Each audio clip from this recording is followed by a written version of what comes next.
الحمد لله الحمد لله رب العالمين والصلاة والسلام على سيد الأنبياء والمرسلين وعلى آله وأصحابه أجمعين। সম্মানিত দর্শক শ্রোতা ভাই বন্ধুরা, আজ আমরা আলোচনা করব কম বয়সে বিবাহ করলে যে 6টি সুফল পাওয়া যায় সে সম্পর্কে।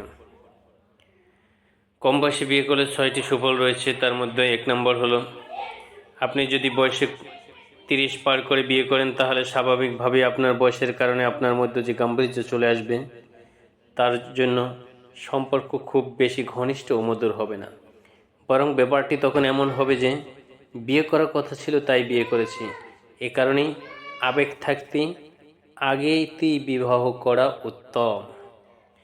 2 নম্বর হলো, জেনা ব্যভিচার থেকে ফিরে থাকা যায়। যুবক বয়সে আল্লাহ পাকের খুব প্রিয় হওয়া যায় এবং ইবাদতের স্বাদ পাওয়া যায়। আজে বাজে চিন্তা কখনো মাথায় আসে না।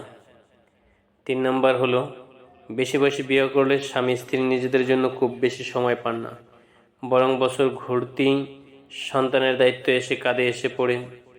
আর একবার সন্তান হয়ে গেলে দুজন একান্ত সময় কাটানোর মতো সময় হয়ে ওঠে না। তাই অল্প বয়সে বিয়ে করলে সঙ্গীর সাথে একান্ত কাটানোর মতো অনেকটা সময় পাওয়া যায়, যার ফলে সম্পর্ক ভালো মধুর হয়ে থাকে। 4 নম্বর, মানুষের গড় আয়ু কিন্তু কমছে, আর আপনি দেরিতে বিয়ে করলেই সন্তান মানুষ করার বিষয়টাও পিছিয়ে যাবে এবং আপনার মানসিকতাও কিন্তু দিন দিন নষ্ট হতে থাকবে। তাই একটু কম বয়সে বিয়ে করে সন্তানের জন্য খুব ভালো পিতার উদাহরণ হতে পারেন। 5 নম্বরে, অল্প বয়সে বিয়ে করে স্বামী স্ত্রী দুজনে মিলে জীবনের সব কিছু ভাগাভাগ করে নেওয়া যায় এবং প্রত্যেকের মানসিক ও কম অনুভূত হয়। 6 নম্বর, বিভিন্ন কারণে অনেকেই সঠিক সময় বিয়ের সিদ্ধান্ত নিতে পারে না, তাই এখন ডিভোর্সের সংখ্যাও দিন দিন বেড়ে গেছে। আর অল্প বয়সে বিয়ে করে যদি অল্পতেই কোনো কারণ ভেঙে যায়, তাহলে দ্বিতীয়বার আবার বিয়ে গুছিয়ে নেওয়ার জীবনটাকে সুযোগ পাওয়া যায়, কিন্তু দেরিতে বিয়ে করলে সেটা সম্ভব হয়ে ওঠে না। কম বয়সে বিয়ে করা উত্তম। সরকারি আইন আছে 18 বছর আগে কোনো মেয়ে বিবাহ দেওয়া যাবে না। তবে তাহলে শুনুন, আল্লাহ তাআলা ও তার রাসূল সাল্লাল্লাহু আলাইহি ওয়াসাল্লামের হুকুম লঙ্ঘন করে কোনো সরকারি হুকুম মানা যাবে না। তবে একটা বিষয় মনে রাখবেন যে সরকারের বিধান মানা আপনার জন্য ফরজ। সুতরাং কম বয়সে বিবাহ করা উত্তম। এই ভিডিও দেখার পরে যে আপনি বাড়িতে গিয়ে মাতলামি শুরু করবেন, অল্প বয়সে বিয়ে করতাম এবং বিয়ে বসতাম, বরং দিন বুঝতে হবে। আল্লাহ রাসূল সাল্লাল্লাহু আলাইহি ওয়াসাল্লাম ইরশাদ করেন, হে যুব সম্প্রদায়, তোমাদের মধ্যে যে বিবাহের সামর্থ্য রাখে সে যেন বিয়ে করে নেয়, কেননা তা চক্ষুকে অবনত করে রাখে এবং লজ্জার স্থানকে হেফাজত করে। রাসূল করিম সাল্লাল্লাহু আলাইহি ওয়াসাল্লাম ইরশাদ করেন, তাওরাত কিতাবে লেখা আছে, যার মেয়ে 12 বছর হয়েছে আর সে বিবাহ দেয় নাই, ফলে সে মেয়ে যে কোনো ধরনের জেনায় লিপ্ত হবে, তার গুনাহ পিতার ঘাড়ে উঠবে।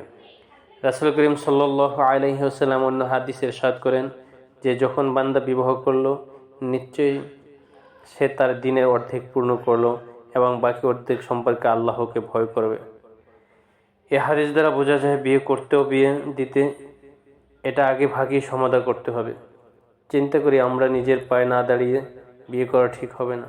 রিজিকের মালিক আল্লাহ তাআলা, এ চিন্তা করা যাবে না যে চাকরি আমাকে খাওয়াবে। সাধারণ একটু আয়ের উৎস থাকলে বিয়ে করে নেবে, খাওয়ানোর মালিক মহান আল্লাহ তাআলা করবেন। আল্লাহ তাআলা আমাদের সকলকে সহি এবং সঠিক বুঝ দান করুন, আমিন। আলহামদুলিল্লাহ আলহামদুলিল্লাহি রাব্বিল আলামিন ওয়াসসালাতু ওয়াসসালামু আলা সাইয়্যিদিল আম্বিয়াই ওয়াল মুরসালিন ওয়া আলা আলিহি ওয়া আসহাবিহি আজমাইন। সম্মানিত দর্শক শ্রোতা ভাই বন্ধুরা, আজ আমরা আলোচনা করব কম বয়সে বিবাহ করলে যে 6টি সুফল পাওয়া যায় সে সম্পর্কে। কম বয়সে বিয়ে করলে 6টি সুফল রয়েছে, তার মধ্যে 1 নম্বর হলো, আপনি যদি বয়সে 30 পার করে বিয়ে করেন তাহলে স্বাভাবিকভাবেই আপনার বয়সের কারণে আপনার মধ্যে যে গাম্ভীর্য চলে আসবে,